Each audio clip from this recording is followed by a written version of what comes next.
بسم اللہ الرحمن الرحیم۔ السلام علیکم۔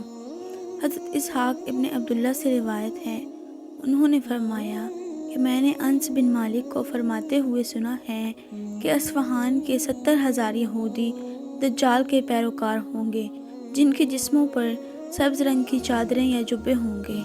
حضرت عائشہ صدیقہ فرماتی ہیں کہ حضور صلی اللہ علیہ وآلہ وسلم میرے پاس تشریف لائے تو میں اس وقت بیٹھی ہوئی رو رہی تھی۔ آپ نے رونے کا سبب پوچھا، میں نے کہا یا رسول اللہ، دجال یاد آ گیا تھا۔ اس پر رسول صلی اللہ علیہ وآلہ وسلم نے فرمایا، اگر وہ میری زندگی میں نکلا تو میں تمہاری طرف سے کافی ہوں، اور اگر دجال میرے بعد نکلا تو پھر بھی تمہیں خوف زدہ ہونے کی ضرورت نہیں، کیونکہ اس کا جھوٹا ہونے کے لیے یہی کافی ہے کہ وہ کانا ہوگا، اور تمہارا رب کانا نہیں ہے۔ وہ اصفہان کے ایک مقام یہودیہ سے نکلے گا۔ حضرت مجمع بن جاریہ انصاری کہتے ہیں کہ میں نے رسول پاک صلی اللہ علیہ وآلہ وسلم سے سنا ہے کہ عیسیٰ ابن مریم دجال کو لد کے دروازے پر قتل کریں گے۔ دجال کے باب میں ابن سیاد کا مختصر بیان کرنا مناسب معلوم ہوتا ہے۔ ابن سیاد ایک یہودی تھا جو مدینہ منورہ میں رہتا تھا۔ اس کا اصل نام صاف تھا۔ وہ جادو کا بہت بڑا ماہر تھا۔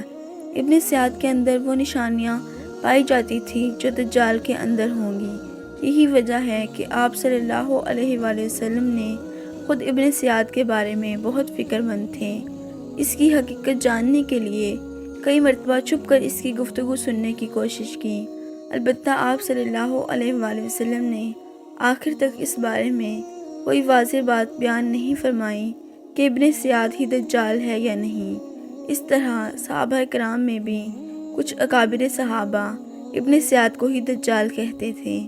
یہاں چند احادیث اس حوالے سے نقل کی جاتی ہیں۔ حضرت عبداللہ ابن عمر سے روایت ہے کہ ایک دن حضرت عمر فاروق صحابہ کی ایک جماعت میں شامل ہو کر نبی کریم صلی اللہ علیہ وآلہ وسلم کے ساتھ ابن سیاد کے پاس گئے، اور انہوں نے اس کو یہودیوں کے ایک محلے بنو مغالہ میں کھیلتے ہوئے پایا۔ اس وقت بالغ ہونے کے قریب تھا۔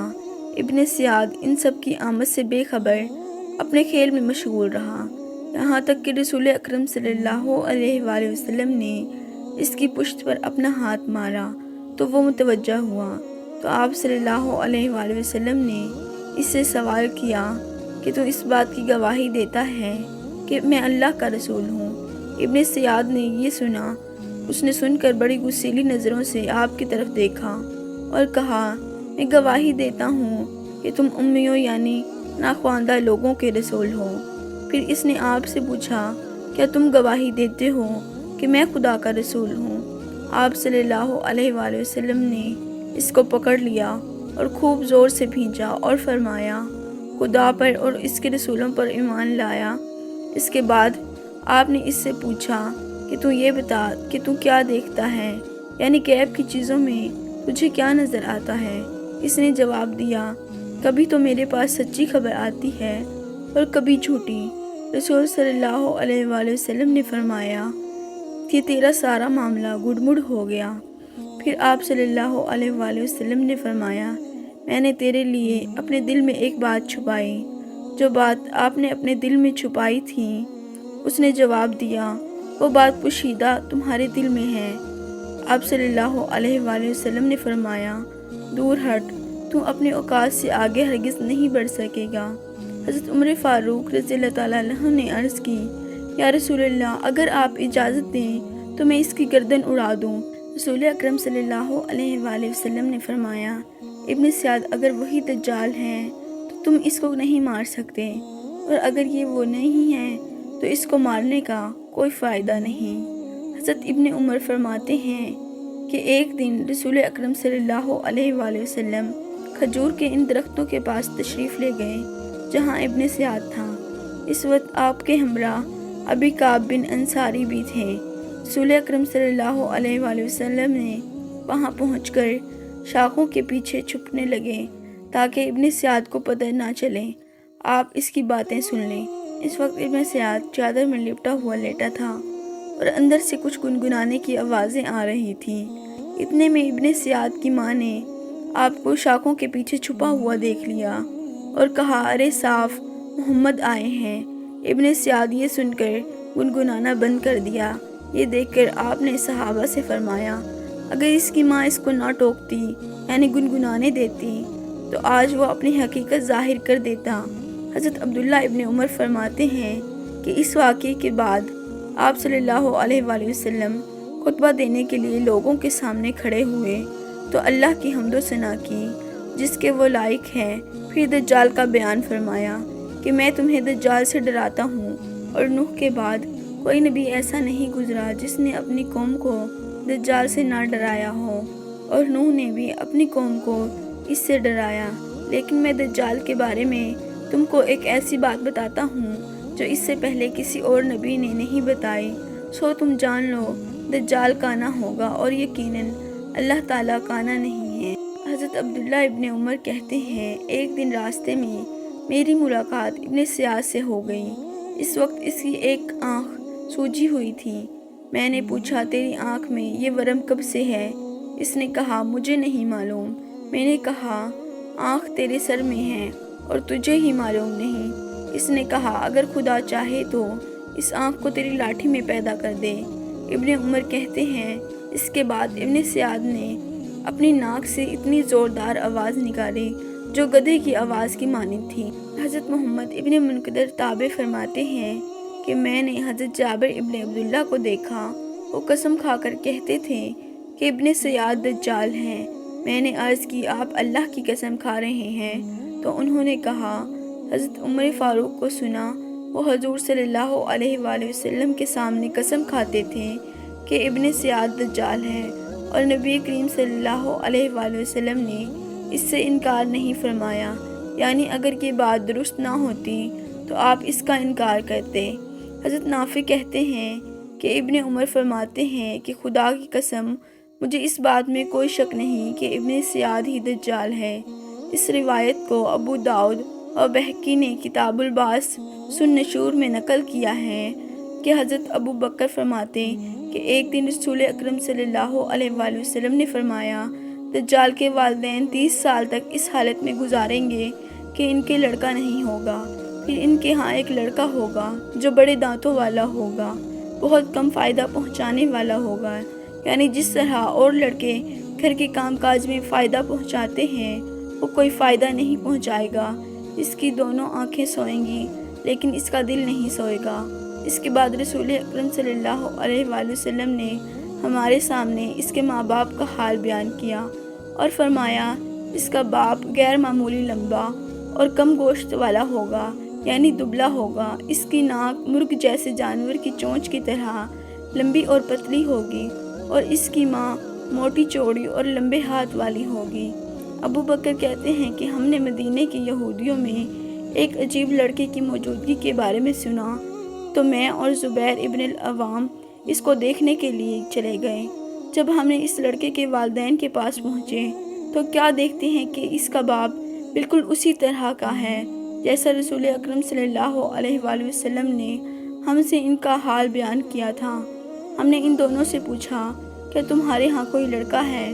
انہوں نے بتایا 30 سال اس حالت میں گزارے کہ ہمارے کوئی لڑکا نہیں تھا، پھر ہمارے ہاں ایک لڑکا پیدا ہوا جو بڑے دانتوں والا ہے، بہت کم فائدہ پہنچانے والا ہے، اس کی آنکھیں سوتی ہیں لیکن دل نہیں سوتا۔ ابو بکر کہتے ہیں کہ ہم دونوں ان کی بات سن کر وہاں سے چل دیے، پھر ہماری نظر اچانک اس لڑکے یعنی ابن سیاد پر پڑی جو دھوپ میں چادر اوڑھے پڑا تھا، اور اس کی چادر میں گنگناہٹ کی ایک ایسی آواز آ رہی تھی جو سمجھ میں نہیں آتی تھی۔ ہم نے وہاں کھڑے ہو کر کوئی بات کی اور کچھ کہا ہوگا۔ اس نے سر سے چادر ہٹا کر ہم سے پوچھا تم نے کیا کہا ہے؟ ہم نے حیرت سے کہا ہم تو سمجھے تم سو رہے ہو، کیا تم نے ہماری بات سن لی ہے؟ اس نے کہا ہاں، میری آنکھیں سوتی ہیں، میرا دل نہیں سوتا۔ حضرت ابو سعید خدری کہتے ہیں کہ ایک مرتبہ میرا اور ابن سیاد کا مکہ کے سفر میں ساتھ ہو گیا۔ اس نے مجھ سے اپنی تکلیف کا حال بیان کیا جو لوگوں نے اس کو پہنچائی۔ وہ کہنے لگا لوگ مجھ کو دجال کہتے ہیں۔ ابو سعید، کیا تم نے رسول اکرم صلی اللہ علیہ وآلہ وسلم کو یہ فرماتے ہوئے نہیں سنا کہ دجال کے اولاد نہیں ہوگی جبکہ میرے اولاد ہے؟ کہ حضور صلی اللہ علیہ وآلہ وسلم نے نہیں فرمایا تھا کہ دجال کافر ہوگا جبکہ میں مسلمان ہوں؟ کیا یہ آپ کا ارشاد نہیں ہے کہ دجال مدینہ اور مکہ میں داخل نہیں ہو سکے گا جبکہ میں مدینے سے آ رہا ہوں اور مکہ جا رہا ہوں؟ ابو سعید کہتے ہیں کہ ابن سعد نے آخری بات مجھ سے یہ کہی، یاد رکھو خدا کی قسم میں دجال کی پیدائش کا وقت اور اس کے مکان کو جانتا ہوں کہ وہ کہاں پیدا ہوگا، اور یہ بھی جانتا ہوں کہ اس وقت کہاں ہے، اور اس کے ماں باپ کو بھی جانتا ہوں۔ ابو سعید کہتے ہیں کہ میں نے ابن سعد کی یہ بات سن کر شبے میں پڑ گیا۔ میں نے کہا تو ہمیشہ کے لیے ہلاک ہو۔ ابو سعید کہتے ہیں کہ اس وقت موجودہ لوگوں میں سے کسی نے ابن سعد سے کہا، کیا تجھ کو یہ اچھا معلوم ہوگا کہ تم خود ہی دجال ہو؟ ابو سعید کہتے ہیں یہ سن کر اس نے کہا، ہاں، اگر لوگوں کو گمراہ کرنے، فریب میں ڈالنے کی وہ تمام چیزیں مجھے دے دی جائیں جو دجال میں ہیں تو میں برا نہ سمجھوں۔ حضرت جابر ابن عبداللہ فرماتے ہیں کہ ابن سعد واقعہ حرہ کے موقع پر غائب ہو گیا اور پھر کبھی واپس نہیں آیا۔ جیسا کہ بتایا گیا، نبی کریم صلی اللہ علیہ وآلہ وسلم نے اس بارے میں کوئی حتمی بات نہیں بیان فرمائی۔ صحابہ کرام کی طرح بعد کے علماء میں بھی اس بارے میں اختلاف ہی رہا۔ جو حضرات ابن سعد کے دجال ہونے کا انکار کرتے ہیں ان کی دلیل یہ ہے کہ دجال کافر ہوگا، مکہ اور مدینہ میں داخل نہیں ہو سکے گا، اس کی اولاد نہیں ہوگی، جبکہ جو حضرات ابن سعد کے مسیح دجال ہونے پر قائل ہیں وہ کہتے ہیں کہ اس کے اندر وہ تمام نشانیاں موجود تھیں جو آپ صلی اللہ علیہ وآلہ وسلم نے دجال میں بیان فرمائی، حتیٰ کہ اس کے ماں باپ بھی ویسے ہی تھے جو آپ صلی اللہ علیہ وآلہ وسلم نے بیان فرمایا تھا۔ نیز ابن سعد کا حضرت ابو سعید کو یہ کہنا کہ دجال کی پیدائش کا وقت اور اس کی جگہ کو جانتا ہوں، ابن سعد کو دجال کہنے والے ابن سعد کی اس دلیل کا یہ جواب دیتے ہیں کہ جب ابن سعد نے حضرت ابو سعید خدری کے ہمسفر لوگوں میں سے کسی نے یہ پوچھا کہ تو یہ بات پسند کرے گا کہ تو دجال ہو، اس نے کہا اگر وہ چیز جو دجال میں ہے تو مجھے دے دی جائے تو میں برا نہیں سمجھوں گا، یعنی میں دجال ہونا پسند کروں گا۔ تو ابن سعد دائرہ اسلام سے اسی وقت خارج ہو گیا تھا۔ جہاں تک تعلق اس کے مدینے اور مکے میں داخل ہونے کا ہے تو مسلم شریف میں شارح امام نووی فرماتے ہیں، جہاں تک کہ سوال اس کے اسلام کے اظہار، حج و جہاد اور تکلیف کی حالت سے چھٹکارا حاصل کرنے کا ہے، تو اس سب میں یہ صلاحیت تو نہیں کہ وہ دجال کے علاوہ کوئی اور تھا۔ اس بحث کو اس بات پر ختم کرتے ہیں کہ چونکہ نبی کریم صلی اللہ علیہ وآلہ وسلم نے آخر تک اس بارے میں کوئی حتمی بیان نہیں فرمایا، لہٰذا اصل مسئلہ اللہ تعالیٰ ہی جانتا ہے۔ اس طرح کے راز چھپانے میں اس کی بڑی حکمتیں ہوتی ہیں جو تمام جہانوں کے لیے خیر کا باعث ہوتی ہیں۔ پیارے دوستو، اگر آپ کو ہمارا یہ واقعہ پسند آیا تو چینل کو سبسکرائب لازمی کیجیے گا۔ اللہ حافظ۔